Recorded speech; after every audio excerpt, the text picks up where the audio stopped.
Bienvenue à cette présentation qui vous donnera quelques éléments d'information sur le Master Ingénieur civil physicien.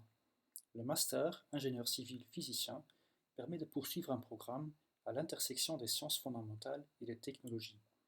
Il établit le pont entre la recherche scientifique, les sciences fondamentales et l'ingénierie.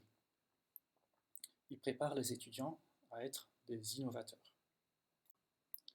Ce slide reprend justement quelques défis de l'innovation technologique à l'heure actuelle. Pour les batteries de véhicules électriques, les avancées en sciences des matériaux, en chimie, en électronique, en système de contrôle, en informatique sont exploitées pour améliorer les capacités de stockage et la longévité. Dans le domaine de l'exploration spatiale, parmi de nombreux autres défis, l'image tire l'attention sur la descente sur Mars et la problématique aérodynamique très complexe de déployer un parachute. Il y a un couplage fort entre la mécanique des solides et des structures, ici la structure très flexible du parachute, et la mécanique des fluides, ici l'écoulement à très haute vitesse du gaz atmosphérique.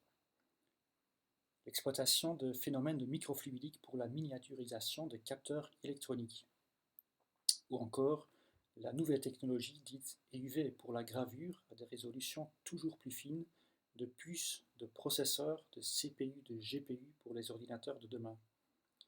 Il s'agit d'une technologie de pointe européenne dans laquelle des phénomènes de la physique des plasmas sont exploités pour générer un faisceau de rayons électromagnétiques de très haute fréquence qui est alors amené par un système optique à la cible pour la lithographie électrochimique.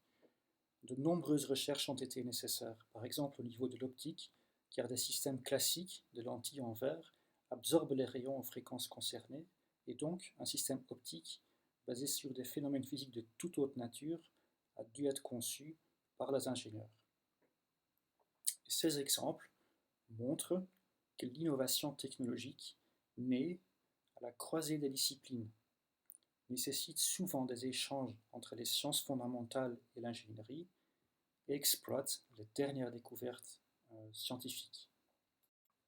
Le master en ingénieur civil physicien est donc un programme à l'intersection des sciences fondamentales et de l'ingénierie.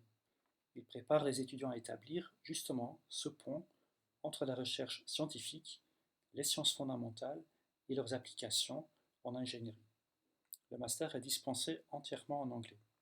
Le premier bloc aborde les enseignements en physique appliquée, en méthode de modélisation mathématique et numérique, en technique expérimentale. Le premier bloc comprend également un projet intégré de calcul scientifique et un projet intégré de conception et réalisation d'une expérience originale. En deuxième bloc, la formation se structure autour d'un choix de cours à option et un travail de fin d'études. Le programme offre des cours à option très pointus dans le domaine des solides, dans le domaine des fluides et dans le domaine des matériaux et de l'électronique. Les étudiants se spécialisent en choisissant une de ces trois options. Le travail de fin d'études peut être réalisé au sein d'une équipe de recherche à l'université, dans un centre de recherche ou dans l'industrie. Et un élément qui nous caractérise en Master Ingénieur civil physicien particulièrement est en effet que le TFE est souvent réalisé en équipe de recherche à l'université ou dans un centre de recherche. En bloc 1, dans le projet intégré de calcul scientifique, les étudiants implémentent un code de calcul scientifique haute performance pour la solution numérique d'un modèle physique. Dans le deuxième projet intégré, chaque étudiant conçoit et réalise une expérience originale. Si vous êtes en bloc 2, il est un prérequis pour le master de prendre le cours de physique 4 et il est fortement recommandé de prendre le cours de transfert de chaleur. Si vous êtes en bloc 3, les cours prérequis pour le master sont les cours d'électromagnétisme, de mécanique quantique, d'éléments finis et de mécanique des fluides. Et les cours fortement recommandés sont alors les cours d'introduction à la physique de la matière condensée et le cours de Introduction to Microsystems and Microtechnology. Merci de votre attention. Vous êtes les très bienvenus pour venir découvrir notre master plus en détail lors de la séance de présentation des options.